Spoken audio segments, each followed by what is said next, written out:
Sunday Evening Essentials, 1 degree outside weather network, looking out to what's coming up over the course of the upcoming week. It's going to be a hot week. I am soaked all the way through just from doing this again and again because here in our studio, we've got air conditioning, but at the same time, on a day like today, it's a tough one. And I got to tell you, it's going to be the same way for the next few days here. Many daily heat records are going to fall. It's an all-time record that's in reach, even in Boston. That's a huge deal. We'll talk about that in this video. The heat index is going to be explained so you'll understand it. So if folks tell you, I don't know if I believe in it, you'll tell them, let me tell you the science behind it. Sea breezes Monday are unlikely on Tuesday. So Tuesday overall is the hottest day, and the next widespread thunder chance comes in on Wednesday. Dew point temperature, we've all felt this, right? When you get it up around 70, that's that tropically muggy air that's in place. It's going to be there the next few days, fall at the end of the week, climb again as we get into early next week. And again, so many of you have loved this 14-day dew point forecast. So yes, we're going to keep featuring in our videos, but we said, let's just roll it out for everybody. So basically everyone from a Fuel the Forecast membership up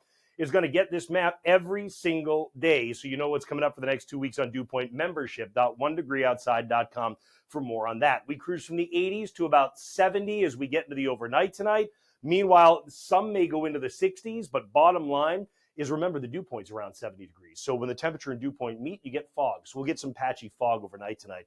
Dew point tomorrow just keeps going, back up over 70 degrees in a number of spots, and that's where the heat index comes into play. So here's the explanation on it to make it real quick, right? In terms of the heat index, the way your body cools is by sweating. We know that. Well, it's the evaporation of sweat off the skin.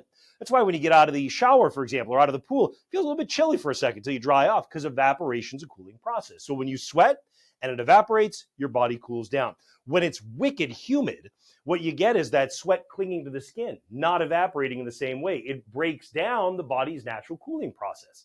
So you can't cool as effectively, and that's how the heat index comes into play when the humidity goes up. So to look at the temperatures for tomorrow and say, okay, we're going to be near 100 degrees in the lower Connecticut River Valley. We're going to be running probably close to 90 in Boston before a sea breeze kicks in. There will be a sea breeze along our coastlines tomorrow, so you definitely end up with some relief.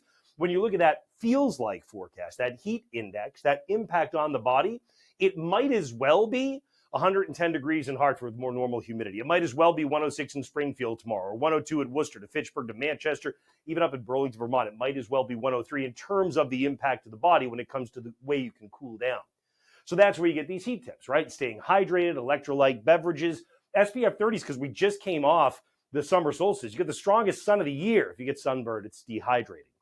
Clothing being lightweight, loose-fitting, and all light-colored can help out as well. Taking regular shade or cooling breaks is really essential, even if you're someone who works outside and you're used to the heat, right? You know, I'm used to this kind of heat. This is exceptional stuff. Heat stress, we can plot it for you. Look at this. Yeah, Connecticut River Valley, most of the state of Connecticut, central Mass. You are high, bordering on extreme tomorrow. There's that relief at the beaches. Let's go forward to Tuesday. Tuesday, a west wind takes hold. Forget about relief at the beaches.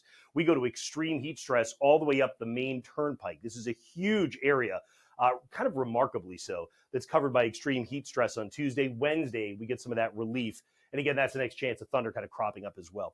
So here's the forecast highs on Tuesday with that westerly wind. A couple of things kind of fascinating on a west wind when you get into someplace like Boston or the Boston Metro. The wind comes down off the Worcester Hills. When air comes down, when it slopes down a hill, it tends to warm even more.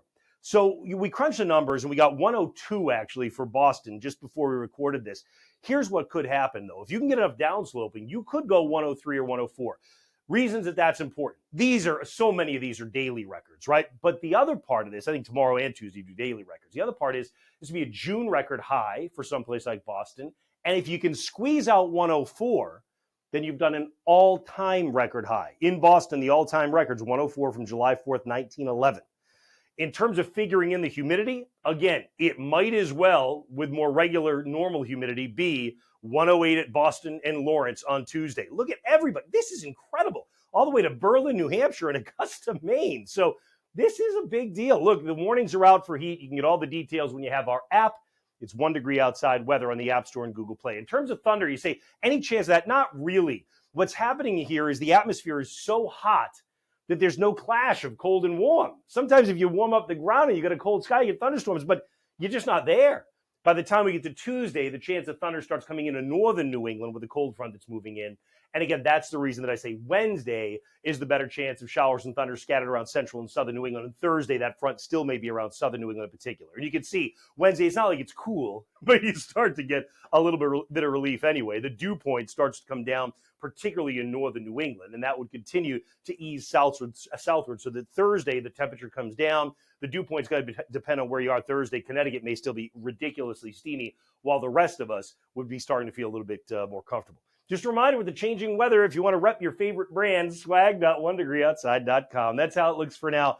Stay cool. We will keep you posted. Of course, another update tomorrow morning, and then we'll have insights coming up during the day tomorrow, as well as pattern predictions, which you might remember we had looked at this heat in pattern predictions over the last couple of weeks. So we'll see what's coming up in the next 2 weeks when we see you tomorrow.